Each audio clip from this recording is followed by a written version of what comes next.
জয় শ্রীকৃষ্ণ। আজকে মায়ের জন্য একটা হেলদি সয়াবিন বানিয়েছি, যেটা তেল ঝাল মশলা কিচ্ছু নেই। আমি এখানে Emami healthy and tasty soybean use করি, যেটা খুবই হেলদি হয়।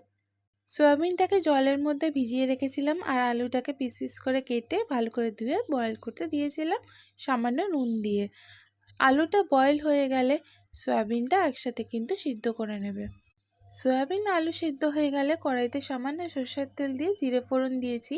তুমি এখানে তেজপাতাও অ্যাড করতে পারো। জিরে ফোড়ন দেওয়ার পর সিদ্ধ করা সয়াবিন আলুটা দিয়ে নুন হলুদ দিয়ে ভালো করে ফ্রাই করে নেবে। এই ঝোলটা বানাচ্ছি যেটা খুবই প্রোটিন হয় আর খুবই হেলদি হয়, কারণ জানো সয়াবিনে হাই প্রোটিন থাকে। তাই আমি এই ঝোলটা বানিয়ে দিয়েছি মাকে, কারণ মা রিসেন্টলি হসপিটাল দিয়ে এসছে।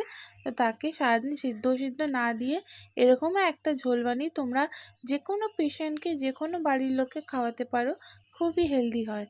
তো ভালো করে ফ্রাই করে নিয়ে আমি এখানে জল ঢেলে দিয়েছি আর বেশি করে ঝোল করে দিচ্ছি, কারণ এইটা কিন্তু একদম পাতলা ঝোল মা খেতে চেয়েছিল। তো পাতলাই করেছি একদম।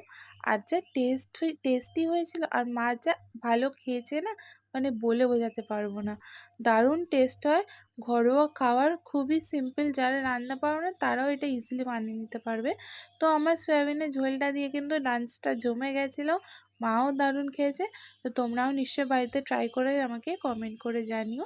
আর ভালো লাগলে লাইক সাবস্ক্রাইব করে দিও, আর রিলেটেড ভিডিও নিশ্চয়ই চেক করে নিও। Bye, tata.